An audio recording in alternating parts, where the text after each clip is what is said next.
Alors, quand on se retrouve devant un tracé ECG qui part dans tous les sens, c'est vrai que on peut vite se sentir un peu perdu. Et l'idée ici, c'est vraiment de transformer cette incertitude en une vraie confiance. On va décortiquer ensemble les troubles de l'excitabilité, pas à pas, pour que ces rythmes critiques deviennent non seulement reconnaissables, mais surtout parfaitement compréhensibles. Voilà notre programme. On va y aller logiquement. D'abord, la question de base. Est-ce que les QRS sont fins ou larges? C'est le point de départ. Ensuite, on explorera les tachycardies à QRS fins, puis on parlera des fameux ratés du moteur, les extrasystoles. Après ça, attention, on passe dans la zone rouge avec les QRS larges. Et enfin, le chaos total de l'arrêt cardiaque. Pour finir, on sera une petite checklist pour que tout soit bien clair. Allez, on y va. Bon, on entre dans le vif du sujet. Devant n'importe quelle tachycardie, il y a une question qui doit arriver avant toutes les autres. C'est elle qui va orienter tout notre raisonnement. Est-ce que le QRS est fin ou large? C'est vraiment le carrefour diagnostique numéro 1. Ok, la situation classique. L'alarme du scope retentit, le tracé s'accélère, le cœur bat bien au-delà de 100 par minute. Le premier réflexe, c'est souvent un petit coup de stress. Mais par où est-ce qu'on commence, concrètement? Quel est le tout premier geste intellectuel à faire? La réponse, en fait, elle va structurer toute l'analyse. Et voilà la méthode. C'est simple, en 3 temps. D'abord, on prend sa petite règle et on mesure le QRS. Moins de 0,12 secondes, il est fin. 0,12 ou plus, il est large. Ensuite, on regarde le rythme. Est-ce que c'est régulier comme une horloge ou complètement anarchique? Et enfin, on part à la chasse aux ondes P. Est-ce qu'on en voit? Où sont-elles? Avec cette méthode, on a déjà fait 90% du chemin. Très bien, attaquons-nous maintenant aux tachycardies à QRS fin. Le fait que le QRS soit fin, ça nous dit quelque chose de crucial. L'influx électrique, il suit bien les autoroutes normales de conduction dans les ventricules. Le problème, donc, il se situe forcément au-dessus. C'est pour ça qu'on les appelle supraventriculaires. Et voici la star des arythmies, la plus fréquente, la fibrillation atriale, ou FA. Le mot qui la définit le mieux, c'est chaos. Le rythme est irrégulièrement irrégulier, ce qui veut dire qu'il n'y a absolument aucune logique dans la succession des battements. Regardez les espaces entre les pics, ils sont tous différents. La ligne de base tremblote, sans aucune onde P bien nette. C'est l'anarchie au niveau des oreillettes. À côté du chaos de la FA, on a son cousin beaucoup plus organisé, le flutter atrial. Là, c'est tout le contraire. Le rythme est souvent très régulier, et regardez cet aspect magnifique en toit d'usine ou en dents de scie. Ce sont les ondes de flutter. Et attention, il y a un piège classique. Si on voit une fréquence qui est pile à 150 par minute, il faut tout de suite penser à un flutter avec un battement sur 2 qui passe. C'est un grand classique. Donc pour résumer, la distinction est avant tout visuelle. À gauche, la FA, c'est le désordre, l'irrégularité totale, le chaos. À droite, le flutter, c'est l'ordre, c'est militaire, avec ses vagues régulières en dents de scie. C'est vraiment cette différence qui permet de trancher rapidement. On termine ce chapitre avec la tachycardie jonctionnelle, qu'on appelle aussi maladie de Bouvray. Alors, ces caractéristiques, c'est quoi? C'est très très rapide, souvent au-dessus de 180.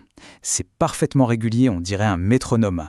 Et, le point le plus important, on ne voit pas d'onde P avant les QRS. Le début et la fin sont aussi très typiques. C'est brutal, comme si on appuyait sur un interrupteur on puis off. Parlons maintenant des extrasystoles. Faut voir ça comme des petits ratés du moteur cardiaque. C'est juste un battement qui arrive un peu en avance par rapport à ce qui était prévu. Et ce battement, il peut venir soit des oreillettes, soit des ventricules. Et pour faire la différence entre les deux, eh bien, on en revient toujours à notre première question, la largeur du QRS. L'extrasystole auriculaire, les SA, elle naît en haut, dans les oreillettes. Donc elle emprunte le chemin normal et son QRS est fin. À l'inverse, l'extrasystole ventriculaire, les SV, elle naît directement dans le ventricule. Elle prend un chemin de traverse et donc son QRS est large et il a une forme un peu bizarre. C'est aussi simple que ça. Mais attention, une ESV, ce n'est pas toujours anodin. Il y a un scénario qu'il faut redouter. C'est quand l'extrasystole arrive pile au mauvais moment, c'est-à-dire au sommet de l'onde T du battement d'avant. On appelle ça le phénomène R sur T. Le cœur est électriquement très vulnérable à ce moment-là, et ça peut être l'étincelle qui met le feu aux poudres et déclencher une arythmie gravissime comme une torsade de pointe. Ok, on change complètement d'ambiance. Là, ça devient beaucoup plus sérieux. Quand on voit sur un tracé des QRS qui sont à la fois larges et rapides, on entre dans la zone rouge. Et dans cette situation, il y a une règle d'or, une seule, qu'il faut absolument respecter pour la sécurité du patient. Et la voilà cette règle. C'est plus qu'une phrase, c'est un véritable dogme en cardiologie d'urgence. On doit toujours partir du principe que c'est le pire scénario. Pourquoi on est si catégorique? Parce que se tromper dans ce sens-là, c'est-à-dire prendre une tachycardie ventriculaire pour autre chose, ça peut avoir des conséquences absolument dramatiques. Donc, ça doit être un réflexe. QRS large et rapide, c'est une TV.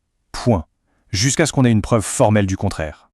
Voilà à quoi ça ressemble une tachycardie ventriculaire typique. Des QRS larges, un rythme régulier, une fréquence élevée.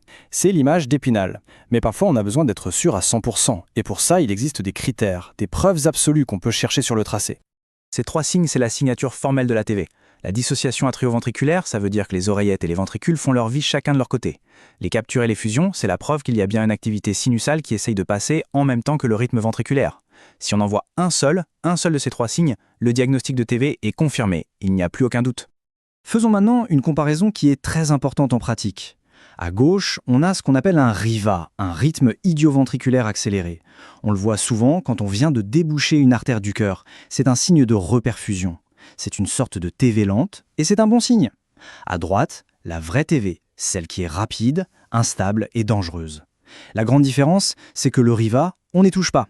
On le respecte. La TV, c'est une urgence. Le contexte est donc absolument essentiel pour faire la part des choses. Et voici la fameuse torsade de pointe. Son nom est très bien trouvé parce que c'est exactement ce qu'on voit.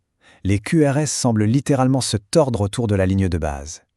C'est une forme particulière de TV. Et ce qu'il faut savoir, c'est que sa cause profonde, c'est presque toujours un intervalle QT qui était trop long sur le CG juste avant que la crise ne se déclenche. C'est l'indice clé à rechercher pour l'anticiper. On arrive maintenant au stade ultime, celui de l'arrêt cardiaque. C'est le moment où l'activité électrique du cœur devient tellement anarchique qu'elle n'est plus du tout efficace. Le cœur ne pompe plus une seule goutte de sang. Ça, c'est une fibrillation ventriculaire, une FV. Regardez bien, il n'y a plus rien, plus de QRS, plus d'ondes, plus rien de reconnaissable. C'est le chaos électrique absolu. Le muscle cardiaque ne fait que frémir sur place sans aucune contraction. Dans cette situation, la seule et unique chose qui peut sauver la personne, c'est un choc électrique externe, et ce, le plus vite possible. Et là-dessus, un conseil pratique absolument fondamental, le piège de l'artefact. Parfois, un tracé qui ressemble à une FV, c'est juste le patient qui tremble, ou une électrode qui est mal collée. La règle est donc très simple, on regarde le patient. S'il est réveillé et qu'il nous parle, ce n'est pas une FV, on vérifie juste les électrodes. S'il est inconscient, là il n'y a pas une seconde à perdre, on commence la réanimation. Bon, on a vu beaucoup de choses. Pour conclure et pour que tout ça reste bien en tête, on va tout résumer sous la forme d'une checklist simple et efficace. C'est un peu un algorithme mental à dérouler à chaque fois qu'on voit un ECG qui va trop vite. Voilà la marche à suivre, systématiquement. 1. La fréquence. Est-ce que c'est bien une tachycardie ? 2. La largeur du QRS. Fin ou large. 3. S'il est fin, on regarde la régularité. Si c'est irrégulier, c'est quasi sûr que c'est une FA. Si c'est régulier, on pense flotteur ou jonctionnal. 4. Si le QRS est large, on part du principe que c'est une TV et on cherche des signes de confirmation. 5. On jette toujours un œil à l'intervalle QT. Et enfin, 6, et c'est peut-être le plus important, on met tout ça en perspective avec la situation clinique du patient. C'est cette rigueur qui fait toute la différence. Au final, interpréter un ECG, ce n'est pas juste reconnaître des formes qu'on a apprises par cœur. C'est mener une véritable enquête. Maintenant qu'on a vu tous ces tracés, la question qui reste, c'est, au-delà du diagnostic évident, quel sera le petit détail, l'indice subtil, comme une onde P qui se cache ou un QT qui s'allonge un peu, qu'on va activement rechercher pour faire la différence. C'est souvent là, dans ce détail, que se joue la vraie médecine.